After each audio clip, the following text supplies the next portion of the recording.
Student, my name is Zahid Gaffar और the channel the world of physics में आप लोगों का अगेन वार्म वेलकम है। आज जो हम लोगों ने टॉपिक डिस्कस करना है वो है energy conservation in simple harmonic motion. यानी कि इस टॉपिक में हमने देखना है कि अगर एक object simple harmonic motion perform कर रहा है तो उसकी एनर्जी, यानी कि अगर हम बात करें एनर्जी की, तो पोटेंशियल एनर्जी और काइनेटिक एनर्जी कैसे कंजर्व होती हैं। कंजर्व का मतलब वो चेंज नहीं होंगी। तो हमारे पास एक मैस स्प्रिंग सिस्टम है। अगर हम एक मैस को एक स्प्रिंग के साथ हम लोगों ने फिक्स किया है, लेकिन और उसे एक सरफेस के ऊपर रखा हुआ है, लेकिन शर्त ये, कंडीशन ये है कि जो सरफेस है वो फ्रिक्शनलेस हो। तो जिस पोजीशन पर ये होता है इसे ओरिजिनल पोजीशन कहा जाता है। तो जब हम क्या करते हैं, इसके ऊपर फोर्स लगाते हैं और इसको हम पुश करते हैं, तो ये मीन पोजीशन से अपनी एक्सट्रीम पोजीशन ए पर पहुंच जाता है और ये डिस्टेंस अपनी मीन पोजीशन से ये एक्स इसने कवर किया है। तो जब हम इसे छोड़ते हैं तो ये क्या होता है, रिस्टोरिंग फोर्स की वजह से जब हमने इसको पुश किया था तो इसके अंदर एक रिस्टोरिंग फोर्स आ गई थी हमारे पुश करने की वजह से, जिसे इलास्टिक रिस्टोरिंग फोर्स कहते हैं। ठीक है, तो जैसे हमने पुश किया तो ये आगे की तरफ मूव हुआ, फिर ये मेन पोजीशन से इसने आगे की तरफ डिस्टेंस ट्रैवल किया और इसका जो मैक्सिमम डिस्टेंस हम इसे एक्स नॉट के साथ रिप्रेजेंट करते हैं, यहाँ पर भी एक्स नॉट के साथ इसको रिप्रेजेंट करते हैं। तो ये अपनी मीन पोजीशन से इर्द गिर्द इस तरह से मूव करता रहेगा और ये सिंपल हार्मोनिक मोशन परफॉर्म करेगा। हमने प्रीवियसली टॉपिक में ये पढ़ चुके हैं कि सिंपल हार्मोनिक मोशन की कंडीशन क्या है। तो जब एक ऑब्जेक्ट के ऊपर हम ये मैस स्प्रिंग सिस्टम के ऊपर हमने फोर्स लगाई है तो इसके ऊपर इसने एक डिस्टेंस ट्रेवल किया है, तो यहाँ पर इसके ऊपर क्या लगता है, इसके ऊपर हुक्स लॉ हो रहा है। तो हम अपना मैथमेटिकल काम जो है वो स्टार्ट करते हैं जी by Hooke's law. Hooke's law के मुताबिक जब हमने इसके ऊपर फोर्स लगाई तो इसके ऊपर रिस्टोरिंग फोर्स पैदा हुई और वो रिस्टोरिंग फोर्स इस डिस्टेंस के इक्वल होती है। यहाँ पर जो एक्स नॉट है वो ये वाला डिस्टेंस है कि मीन पोजीशन से आगे की तरफ जो जितना वो एक्सट्रीम पोजीशन से मीन पोजीशन से एक्सट्रीम पोजीशन तक जो डिस्टेंस होता है वो हमारा क्या होता है, दैट इज एक्स नॉट होता है।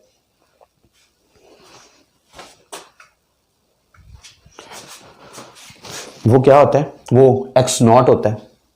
अब यहां पर अगर आप स्टूडेंट देखें तो अगर तो ऑब्जेक्ट मूव नहीं कर रहा, इसका मतलब यहां पर ये जो एक्स है वो क्या है, जीरो है। यानी कि जब वो डिस्टेंस ट्रेवल ही नहीं कर रहा तो उसका एक्सट्रीम पोजीशन भी नहीं आ रही, तो यहां पर एक्स नॉट जीरो है। इसका मतलब कि जब वो मूव नहीं कर रहा था at x not equal to zero, ठीक है, sorry, at x is equal to zero, इसका मतलब ये हुआ कि जो उसके अंदर रिस्टोरिंग फोर्स है वो भी क्या होगी, जीरो होगी। लेकिन जब ये ही x is equal to x not पे पहुंचा तो उस वक्त इसकी रिस्टोरिंग फोर्स क्या हो गई, वो होगी के एक्स नॉट। तो ये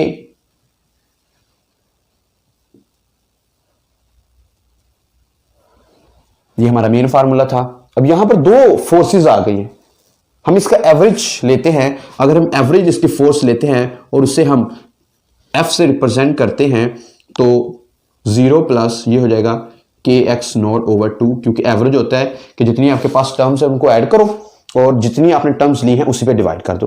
यानी कि मेरे पास दो टर्म्स थी, रिस्टोरिंग फोर्स दो थी, एक जीरो पे थी, एक मैक्सिमम डिस्टेंस पे थी, तो मैंने दोनों को ऐड किया, दो पे डिवाइड कर दिया। तो यहां पर जो फोर्स आई है वो आ गई है हाफ के एक्स नॉट, ये वाली वो फोर्स आ गई। तो हमने वर्क कितना किया, वर्क का हमने जो फार्मूला हमें पता है कि F is equal to F D होता है।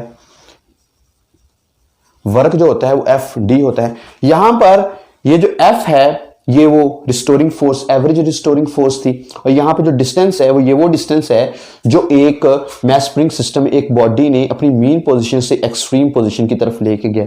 तो ये फार्मूला कुछ इस तरह से बनेगा, W इज इक्वल टू 1/2 के x not into x not, और ये हो जाएगा 1/2 के एक्स नॉट का square is equal to W। अगर आप एक बात गौर करें स्टूडेंट यहां पर, तो मैंने यहां पर भी एक पोजीशन पे एक मैस वो पोजीशन पे खड़ा था, इट मीन यहां पर जो एनर्जी है वो पोटेंशियल एनर्जी है। मैंने इसके ऊपर फोर्स लगाई और उसको पोजीशन ए की तरफ लेके गया, मैंने उसे एक नई पोजीशन दे दी, यहां पर भी इसकी पोटेंशियल एनर्जी होगी। छोड़ा, यहां पर भी वो आगे एक्सट्रीम पोजीशन पर गया, एक पोजीशन उसने गेन की, यहां पर भी पोटेंशियल एनर्जी होगी, क्योंकि वो एनर्जी जो ऑब्जेक्ट की पोजीशन की वजह से होती है, दैट इज पोटेंशियल एनर्जी। तो मैं इस वर्क को कहूंगा कि ये जो मेरा वर्क है वो है potential energy is equal to half के एक्स नॉट का स्क्वायर। ये मेरे पास पोटेंशियल एनर्जी आ गई, ये मेरे पास क्या आ गई, पोटेंशियल एनर्जी आ गई। अब हम जाना है काइनेटिक एनर्जी की तरफ, क्योंकि जहां पर मैंने पहले बात की पोजीशन की, तो इसके दरमियान में उस ऑब्जेक्ट ने मूव भी की है, तो काइनेटिक एनर्जी ऑटोमेटिकली यहां पे आएगी, क्योंकि वो एनर्जी जो किसी बॉडी की मोशन की वजह से होती है दैट इज पोटेंशियल एनर्जी। और उस पोटेंशियल काइनेटिक एनर्जी, और काइनेटिक एनर्जी का फार्मूला होता है हाफ एम वी का स्क्वायर। यहां पर ये जो v है वो मैस स्प्रिंग सिस्टम की हम वेलोसिटी लेंगे। हमने मैस स्प्रिंग सिस्टम पढ़ा था, तो उसमें हमारे पास जो v की वैल्यू आई थी वो कुछ इस तरह से आई थी।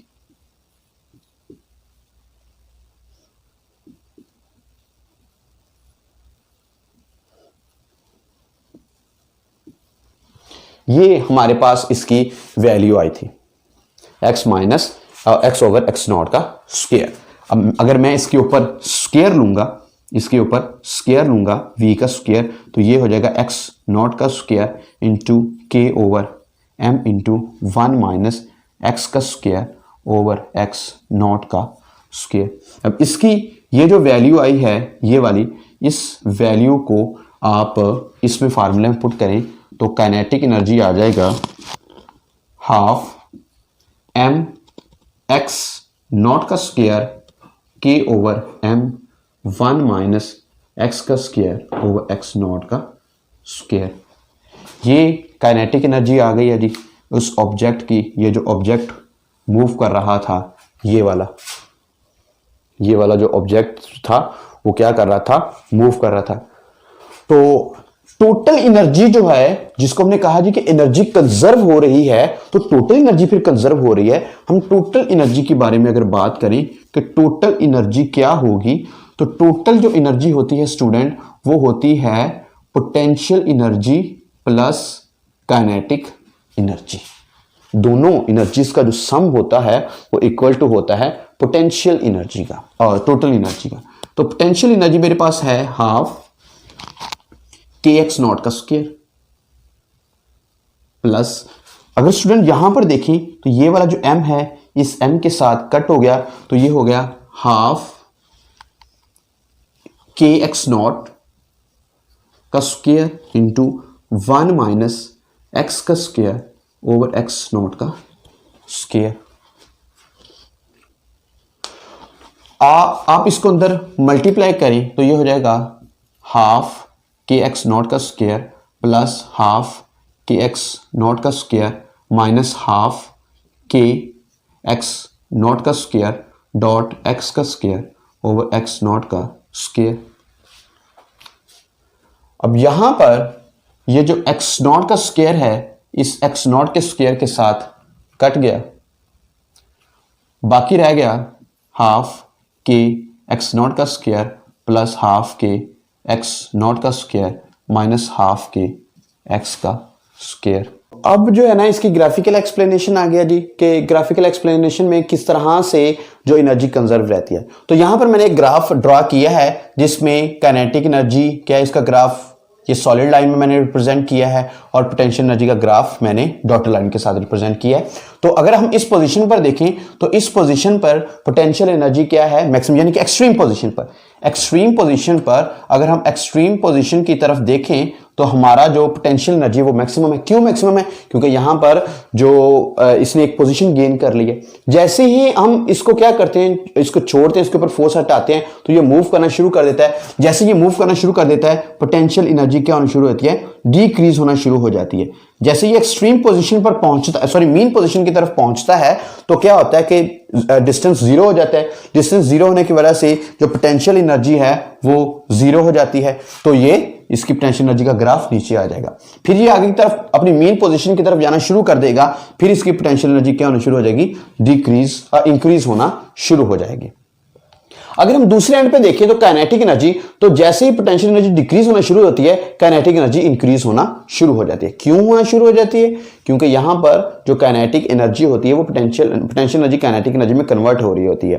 तो यहां पर, और दूसरी बात, ऑब्जेक्ट वहां पे चलना शुरू हो जाता है, और जब इस पोजीशन पर आता है, इस पोजीशन पर, तो पोटेंशियल एनर्जी सारी की सारी काइनेटिक एनर्जी में कन्वर्ट हो जाती है। यानी कि मीन पोजीशन की तरफ आता है तो काइनेटिक एनर्जी जीरो हो जाती है। You can say from this formula, आप एक्स की वैल्यू जीरो पुट करें, काइनेटिक एनर्जी फिर भी जीरो हो जाएगी। तो काइनेटिक एनर्जी यहां पे क्या हो गई, जीरो हो गई। फिर वो एक्सट्रीम पोजीशन से मीन पोजीशन से आगे की तरफ जब मूव करता है, तो फिर ये मूव करना शुरू होता है, उस वक्त इसकी एनर्जी क्या होनी, कम होना शुरू हो जाती है। काइनेटिक एनर्जी कम हो रही है, इसका मतलब ये हुआ कि अब काइनेटिक एनर्जी पोटेंशियल एनर्जी में कन्वर्ट हो रही है। उसका मतलब एक्सट्रीम पोजीशन पर फिर काइनेटिक एनर्जी आके क्या हो गई है, जीरो हो गई है। तो यहां पर ये ग्राफिकल एक्सप्लेनेशन ने भी हमें बताया कि जो काइनेटिक एनर्जी पोटेंशियल एनर्जी में कन्वर्ट हो रही है, चेंज हो रही है, लेकिन टोटल एनर्जी है वो सेम है। ये है graphical explanation of the energy conservation in simple harmonic motion. This is all about this topic. अगर स्टूडेंट आपको समझ आई है इस टॉपिक की, तो आप इसका फीडबैक, इस वीडियो को लाइक करके और मेरे चैनल को सब्सक्राइब करें और अपना बहुत सारा ख्याल रखें। अल्लाह हाफिज़।